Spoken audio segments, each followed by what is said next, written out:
Hi, I'm Ari Mahpour, and today I'm going to talk to you a little bit about Arduinos, Arduino Ethernet shields, and the MQTT protocol. Basically, we want to be able to have a way to send data from our little Arduino device to the cloud, specifically sensor data. And how we're going to do that is we're going to use the Arduino, of course. We're going to use the Ethernet shield to communicate to the server. It's going to give us internet connectivity, and we're going to use something called MQTT. If you check out in the article that I've written, linked down below, you'll learn a little bit about what the MQTT protocol is. In this case, we're going to demonstrate how to get your device set up and connected with the MQTT broker that's set up in Adafruit IO. So come join me and let's learn.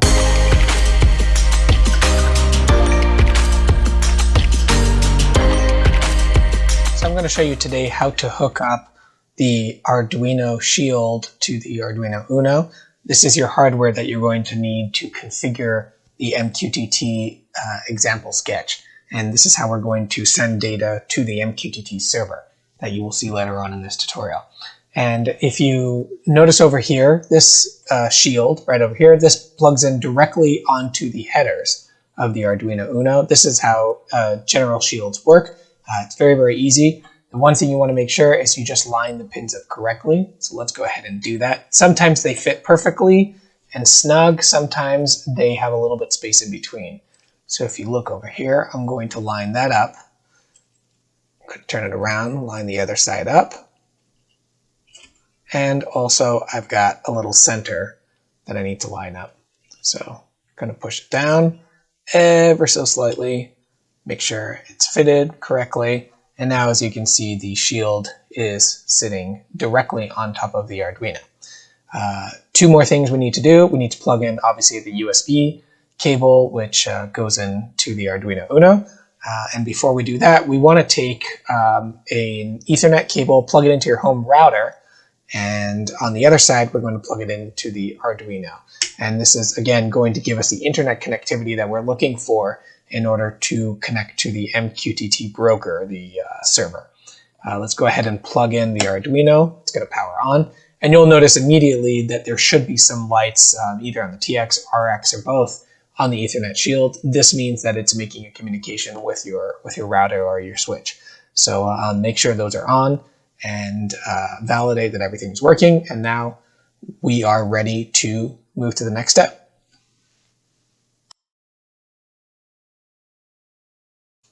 So I'm going to be showing you how to install the Adafruit MQTT libraries for the Arduino.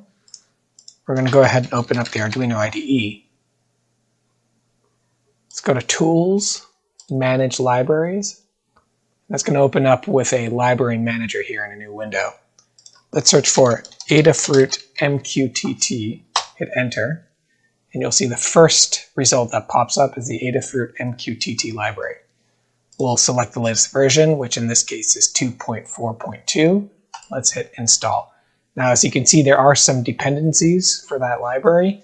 Here are the two dependencies. Let's say that we want to install all of them. We want to make sure to install everything so everything will work. And this will now enable us to communicate with the MQTT server with Adafruit right out of the box. Now that we have the Adafruit MQTT libraries installed, we're going to go ahead and open up an example. So let's restart the Arduino IDE. We're now going to go to File, Examples. If you scroll all the way down, you will see there's an Adafruit MQTT library.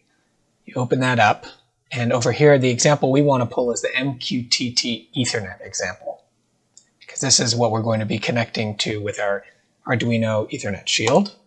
Let's open that up. And as you can see here, there really isn't much you need to do to get started with the very, very basics. All you really need to do is update the AIO username and the AIO key. So let's go see how to pull all of that together, drop it in here, and run our design.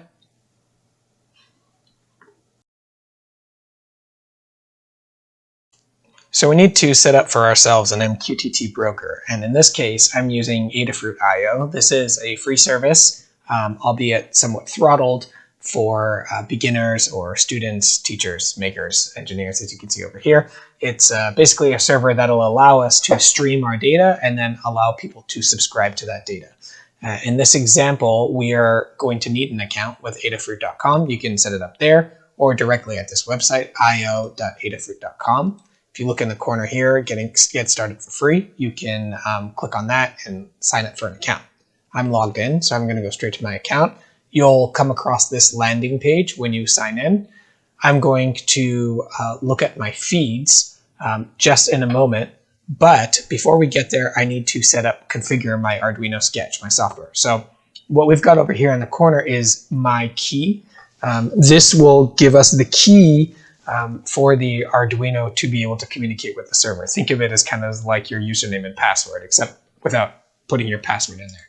And in this case, I've now exposed my key to everyone else. You can just regenerate the key afterwards if for some reason you lose it or you gave it to someone else, because you should be treating this kind of like a password. So under username and active key, those are the two values that we need. So let's go back to the Arduino Sketch. This is the example that I showed you, and we are going to make just a couple changes. First, the username, which is Ari Mahpour in this case, and go back to my key, grab the key, and of course, once I finish with this example, I will regenerate my key, because this is essentially my password. And one more thing we need to do in this particular example, which unfortunately they have not updated, is that if you send at too fast of a rate, they will throttle you and they will stop you from being able to send your data. So I am going to add a 2-second delay between every single push to the server. Let's go ahead and verify that, and you will see some compile warnings in some cases, but in this case we didn't. In some cases you may see some compile warnings. As long as it says that it was able to actually compile, you can just go ahead and upload that.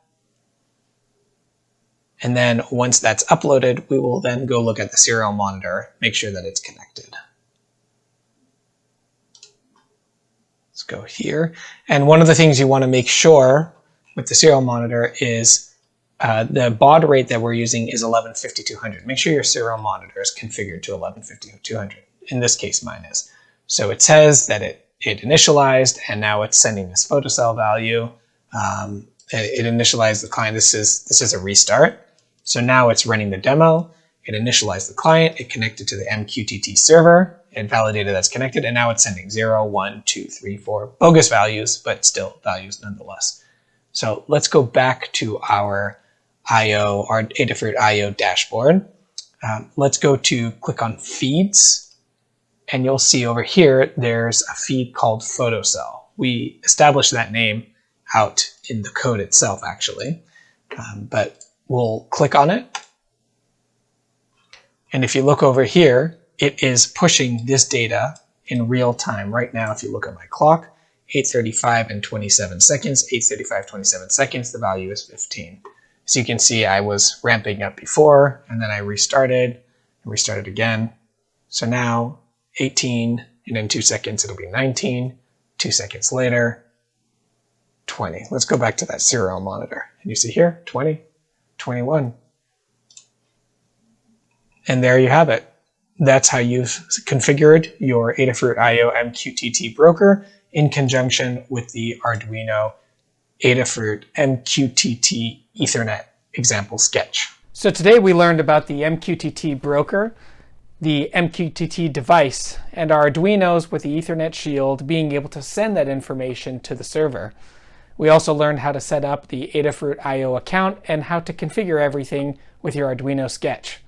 If you enjoyed what you saw here, please make sure to like this video and definitely subscribe to this channel. Thanks for watching, and thanks for joining.